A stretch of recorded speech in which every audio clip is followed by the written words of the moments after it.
Hi, good day. So, welcome to the next part of the Funda Friday lecture on hypertension management.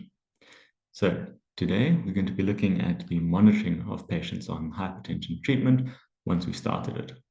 So, now that the patient has treatment, we need to be considering all of these factors at most visits, if not to do them, but to plan for when they need to occur. So the parameters we need to consider would be blood pressure done in an appropriate manner, which was described in our first section, doing a urine dipsticks, measuring the blood sugar, doing body mass index, weight and waist circumference, the potassium, creatinine, and GFR at certain visits, as well as a lipogram. So when looking through the standard treatment guidelines or the primary healthcare national user guidelines on hypertension, the frequency and type of monitoring modalities that need to occur would be those outlined below. So at your first visit or your baseline measurements, you want to do your BMI and your weight of the patient, the blood pressure, dipsticks, and if there's proteinuria, then blood for creatinine and GFR, although this could be considered done at baseline regardless, to measure the patient's abdominal circumference, and to do a serum potassium if the patient is on an ACE inhibitor or planned to be on an ACE inhibitor. At every visit, you want to look at the BMI or weight change, as well as the blood pressure. 6 monthly, the recommendation here is to do serum potassium in patients on spironolactone or if the GFR is less than 30.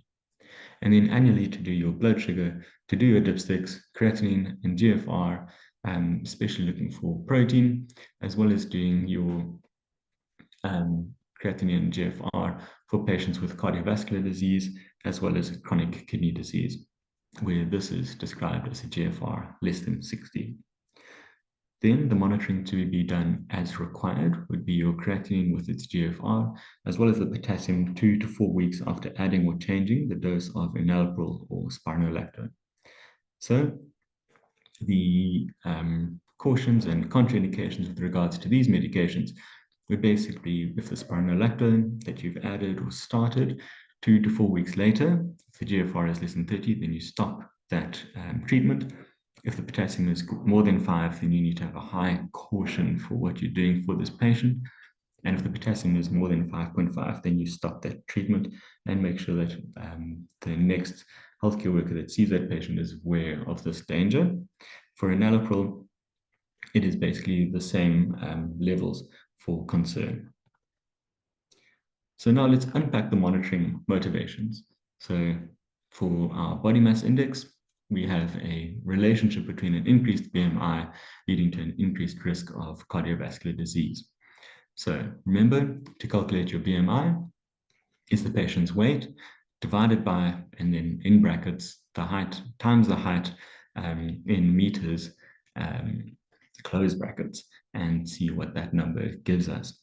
So the normal weight or BMI would be between 18.5 to 24.9. Underweight is less than 18.5. So yeah, 18.49 and less. And then overweight would be 25 up to 29.9. Obese class 1 would be 30 to 34.9.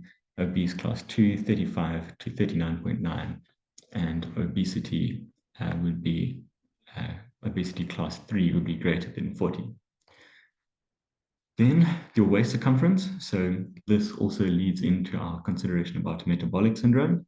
So for males, if the waist circumference is greater than 94 centimeters, we are concerned. And in females, if it's greater than 80 centimeters, we're then concerned about central obesity, as well as what this means for metabolic syndrome.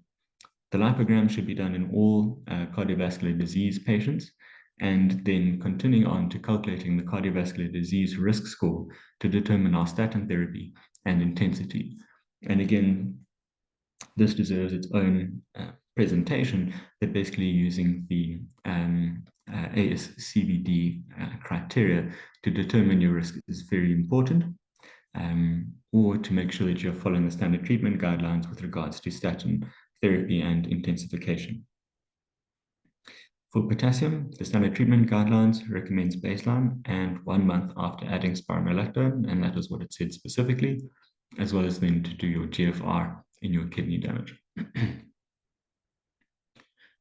So just to go into more detail, this BMI leads to increased risk of CVD, as we've spoken about.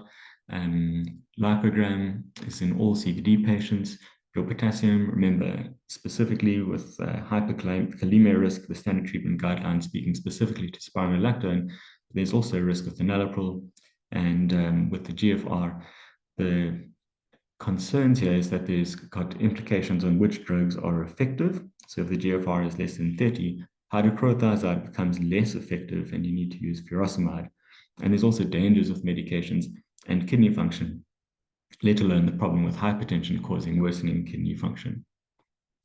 Also to check at each visit would be to do the 5 C's. So this is a really useful way to also get into a good kind of therapeutic conversation with patients. So you want to find out control, which is often the thing that we are most worried about, but shouldn't always be. The control is how well is the condition being controlled. We're looking at the numbers here. We want to look at the compliance. How well is the patient taking their treatment? And is there anything that's affecting how this can be going, and what we could do to make it better? We're looking at our complications. Have there been any disease complications that have occurred? Looking for target organ damage problems, and then also looking for any medication-related complications, so adverse drug reactions. Then also to do counseling, or look for the patient's concerns, discuss with the patient what their experience has been so far with regards to the disease, getting to the clinic or the hospital, and the experience of taking the medication, and then also to think about customization or comorbidities and see if you need to change any of the medication. So it's important to speak about some of the selected common side effects that occur. So with amlodipine, ankle edema can occur, and this is a non-pitting edema and can be distressing for some patients. It's actually got an incidence of 22%, and so it's higher than one would think. And if it's bothering a patient, then you could consider switching to another option. Importantly, I think I just want to emphasize this here, is that just because a patient has ankle swelling doesn't mean that they've got cardiac failure, and it doesn't mean that you now need to change them or just give them huge doses of furosemide. Always explore this a little bit more with your patient to see if they've been started on amlodipine and what might be occurring here. So with enalapril, there can be the ACE-induced cough. Often people speak about this being a dry cough that's irritating at the back of the throat. If this is a problem, you could consider stopping it for a while and re-challenging it later. However, it's often switched to losartan, which is not available at primary healthcare level and should be discussed with a higher level of care. The other big concern is angioedema, and the incidence of this would be between 0.1 and 0.7%, and one should never re-challenge an ACE inhibitor in a patient that's experienced angioedema, and one should make sure that this is noted well on whichever record keeping book the patient is using.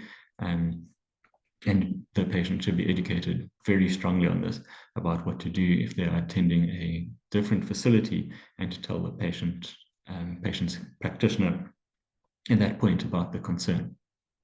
With spironolactone and enalapril, there could also be acute kidney injury and an increased potassium leading to hyperkalemia, which is why it's important to monitor for this. And with hydrochlorothiazide, there could be an exacerbation of gout. And I think a very important side effect to speak about here, because the patient may not raise it as such, would be erectile dysfunction. So this could actually also occur with furosemide, spironolactone, and atenolol. And it's well worth speaking to your patients about this, because they might not mention it, but they may just be quietly not taking their treatment. So now we've gone to all of the trouble of appropriately starting them on their treatment. We're monitoring them well. The patient says they're taking it well, but the treatment doesn't seem to be working. So now we need to think about, do they have resistant hypertension? So resistant hypertension is hypertension that is still present despite good adherence, appropriate lifestyle interventions, and the use of 3 antihypertensives that are being prescribed and taken in a rational combination. So If the patient is needing 4 drugs, then it is already resistant hypertension. And here we speak about the rational combination, including a diuretic. And if the GFR is less than 30, then we need to adequately up-titrate our furosemide.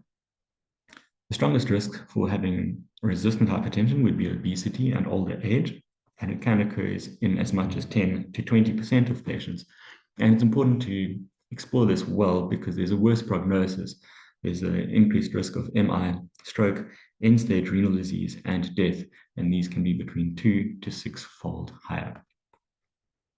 So again, just to make a point, it's the use of, despite the use of 3 antihypertensives in a rational combination, including a diuretic, and if the GFR is less than 30, then we need to talk about an adequately up-titrated furosemide. So now that we're worried about resistant hypertension, we need to consider things like pseudo-resistant hypertension. Again, just really hammering home the fact that we need to speak to our patients well about all of this. So, is there poor adherence? Is there physician inertia, which basically just means the person attending to the patient has been taking a long time to optimize the patient?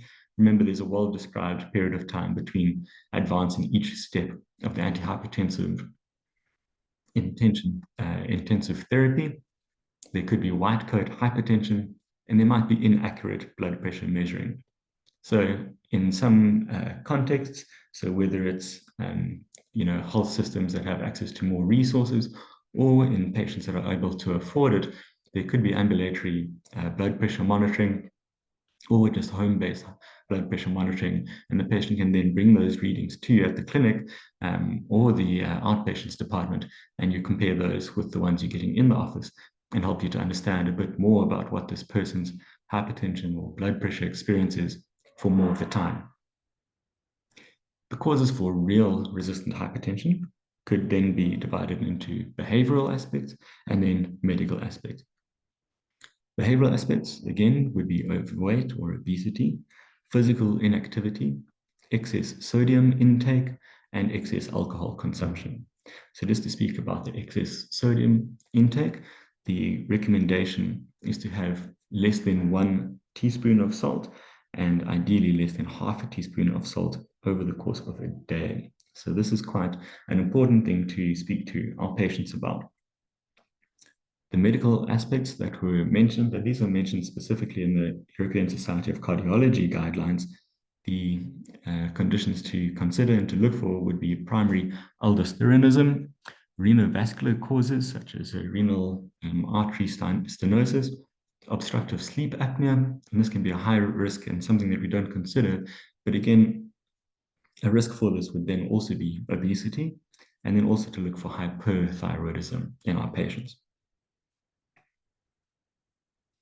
So, in summary, hypertension itself has many issues that require monitoring.